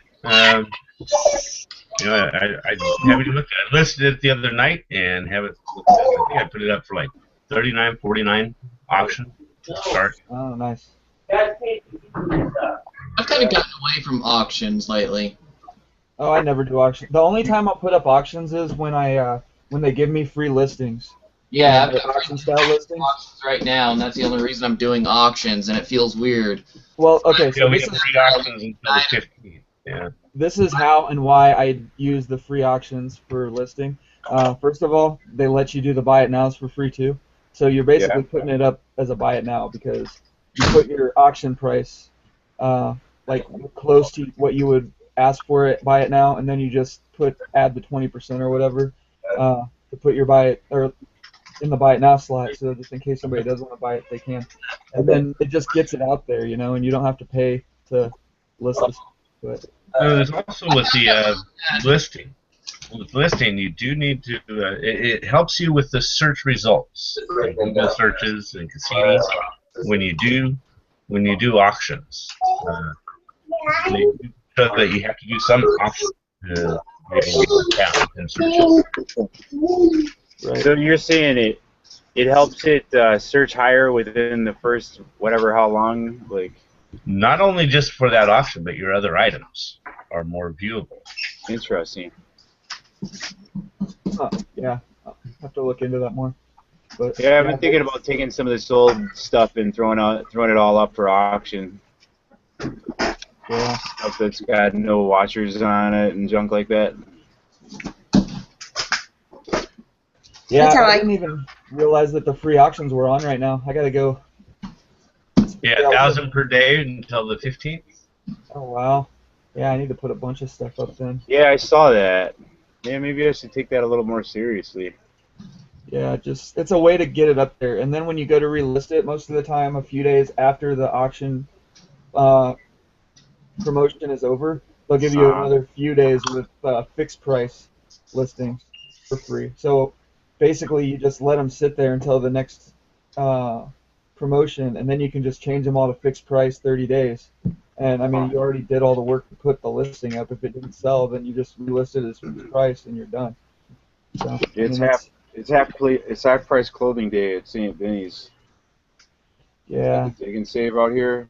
Danica, man, if you haven't been to the half price clothing day, you gotta check it out. Danica has a whole room she found of stuff that she has to source Oh, through. Yeah, she didn't even realize that it existed. Yeah, I found an entire two-door closet. It's got a entire shelving system in it that's literally full of stuff. Where? In my homeschool room. In her house. I completely, and it's is that my second or third stash I've found in the past couple months? I think it's my third. So wait a minute, you put stuff away and forgot about it? Yeah. Or... Welcome to the fibro fog. I think we all have those places. Oh, I have those places. The only problem is I know exactly what I've got, and I just haven't gotten around to listing it yet. I don't. Some of it I don't even remember buying. You know, that's why I try really hard. In Michigan, right? Yeah. Every once in a while, I'll find something that I kick myself for forgetting about, but most of the time, like that Harry Potter train set. Right. Exactly. That kind of stuff. I mean, for me, it's more like video game controllers or like video game systems. I'll find an old Nintendo in a corner every once in a while, like in the bottom of a box that I forgot was there. You know, just that one closet, the one that I just found. That's probably about $700. Once I get everything listed, that's the sale. I mean, that's not the profit, of course, but you know, that's what the sales will be roughly. You know, because just that one thing is $250. Nice. And I'm like, how can I forget? You know what I mean? How can I forget that I've got that sitting in a closet? Yeah, it's not as hard as you think. No. I mean, people that don't resell have plenty of stuff that they have no idea. I mean, there's probably stuff that I haven't even thought of that I could go through and pull out that I've just not stuff that's in any of my little stashes, you know, like under cabinets or something. You know, start checking model numbers on some appliances that I haven't used in like 5 or 6 years. I'm sure I'd find stuff that sells for $50-$60. Yeah, a lot of people, you know, that's how they start out with reselling. Yep. That's how I started out with reselling. That's how I started. It worked. I paid myself for what I had to sell because I didn't want to sell it, but I needed the money. Right. Yeah, I think that's how Laura started when she said she started going around her house, starting scanning books. Oh, I didn't. Because we couldn't get any more smartphones. I still source out of my house constantly. My wife every once in a while say, "Here, sell this on eBay." Oh no! Anytime there's a lot of stuff that I found that I thought I could sell, and my wife freaked when she even got an inkling that I might sell it. It's like, no, you're calling me a freaking hoarder, and you haven't touched this thing in 8 years, or That's 6 mine. years, or 7 years. No, it's mine. Okay, fine, it's yours. Whatever. I don't care. Oh, I hate that, especially when you come home with something that you know you can get good money out of, and the wife sees it, and she's like, "Nope, mine." That does not happen. That does not happen in my house. With tags, I can't. No. If I can't have her stuff, she can't have my stuff. You guys are funny. John couldn't care less. He thinks it's hilarious that people pay what they pay for some of the stuff that I buy. He's like, what, you know, like the I've gotten a couple of $100 books, you know, and they're like 86 cents at Goodwill, and he's like, what? Why? My father was the same way. Yeah. My father couldn't believe, because he always considered Goodwill and Salvation Army trash stores, and he would never walk into one. John doesn't think they're trash. He doesn't think they're trash stores. He has no problem with, you know, shopping at thrift stores or whatever. He won't. You know, he's, I guess, snobby, but he just doesn't understand, you know, how it just blows his mind, I guess. Yeah. Well, it blows a lot of people's minds, and that's why you can make money doing this, because you don't. Absolutely. They don't always know, you know.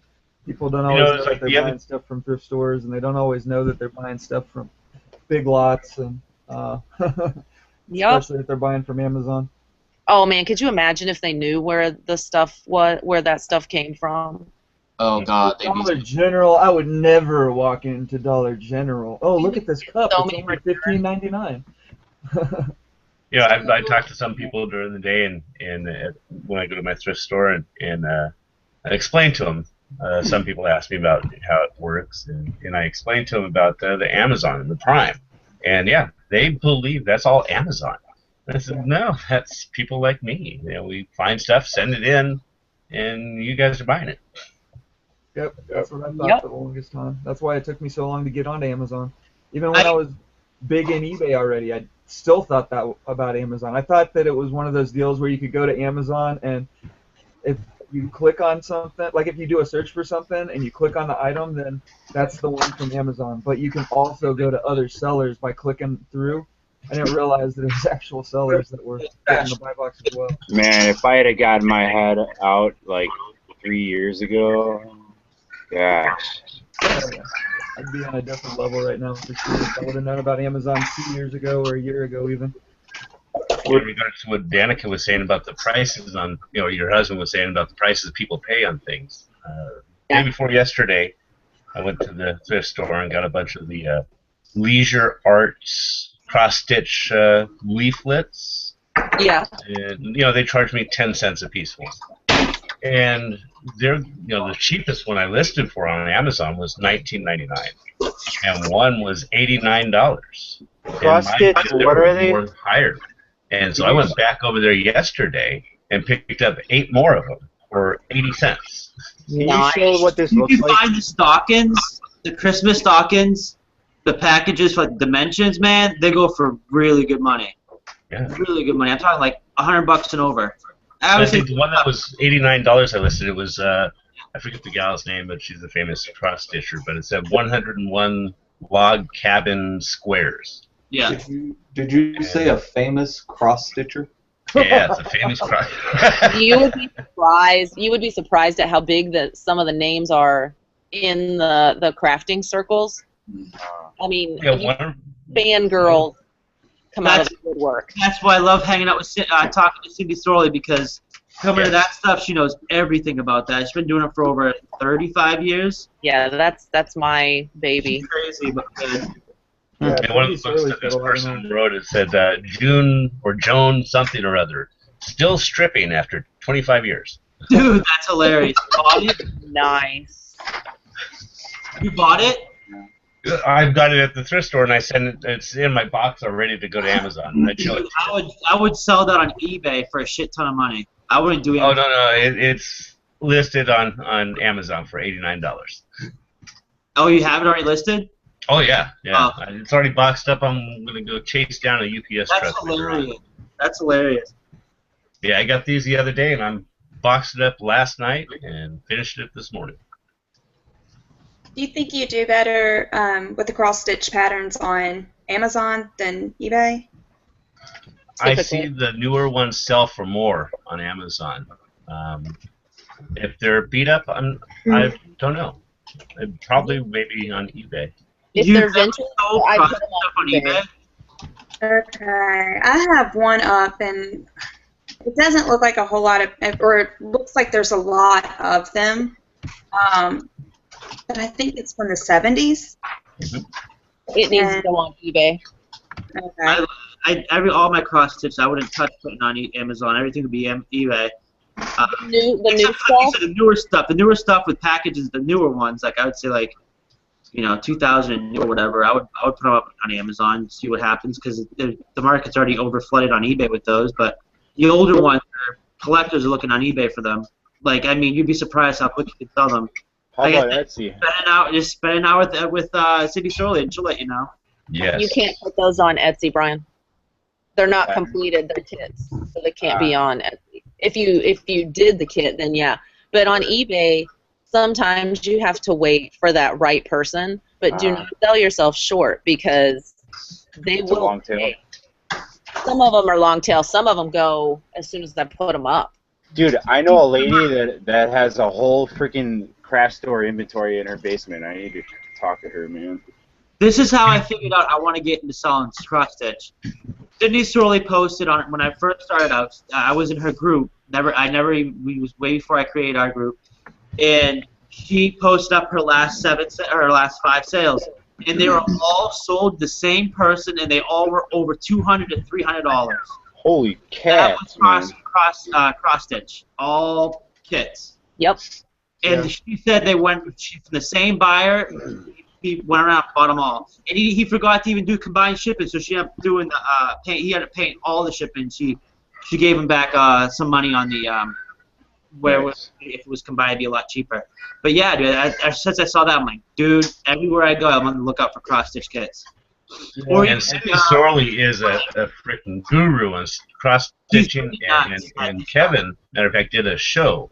How long ago? About 2 months ago, you did a show with her. Yeah, I had to watch that a few times because she was just throwing out information, names, things to look for. It's a definitely show you gotta watch. Yeah. Cross stitching falls into one of those niches that I just don't want to. I'm not interested in.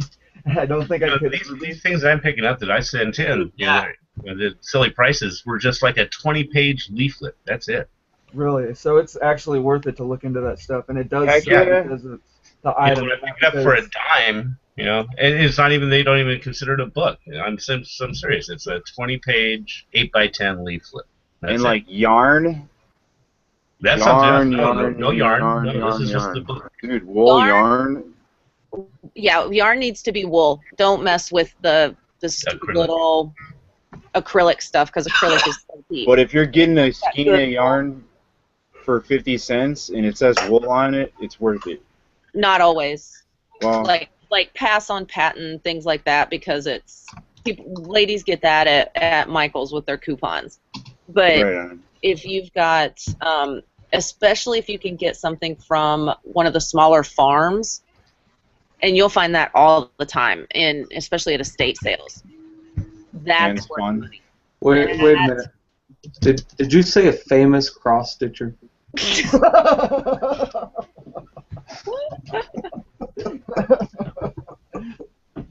You just hit on that. No offense, I don't know if I'm being a dick or not, but famous cross stitcher, would they be about like as famous as we are? More so. Well, no, you would be surprised at what these women make.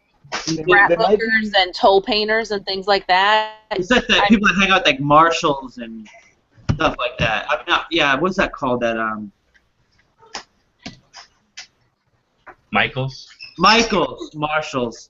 Yeah, totally different. That's where all the cross stitchers go. Yeah. You would be so surprised though at the salaries that some of those women pull in. Oh, I'm sure they do.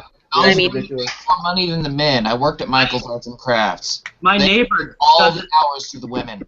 No, I don't mean that. I mean the women that's in the cross, like the designers and things. Actually do this and sell it.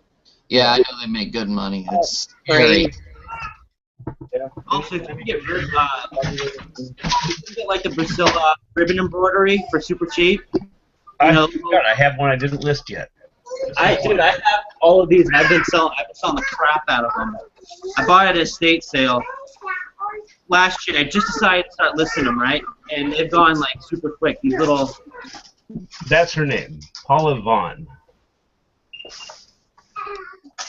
That's what I'm talking about right there. This silk ribbon embroidery. Oh. These little packet thingies. Okay. Yeah, they go for pretty good. Like I have 15 here that I'm selling for like $20, and I think I paid like $1 for like 100 and something of them. I have 12 packs of 15 each, whatever that equals. That's how much. About embossing. Does anybody know anything about that? Like the clothing embossing, where you use the heat gun and you get the little stamps and stuff.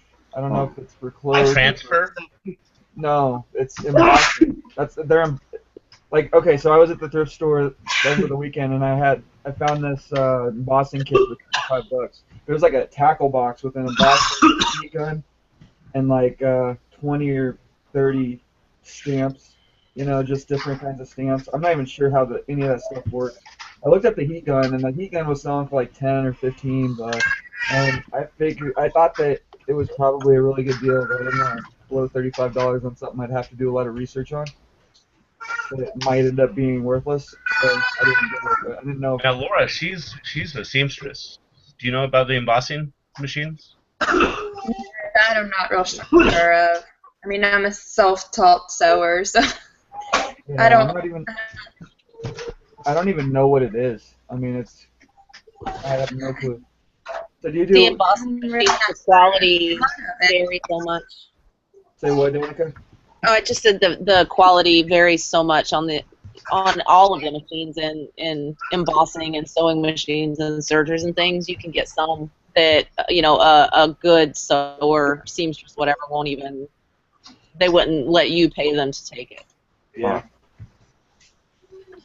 So you've been sewing for a long time, Laura? A few years, but it's just when I have time. Like I said, I'm self-taught, so I don't really. I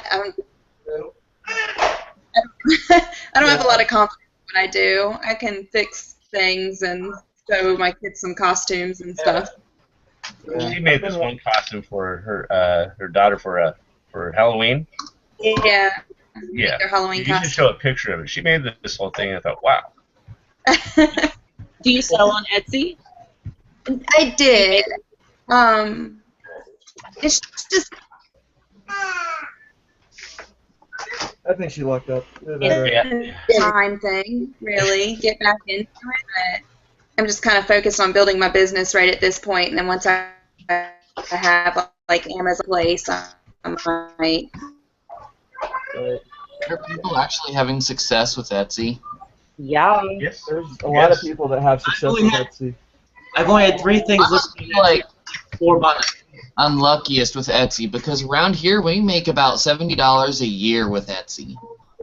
Usually it's more of your homemade items. My old roommate, she creates her own jewelry, and she does real well on Etsy.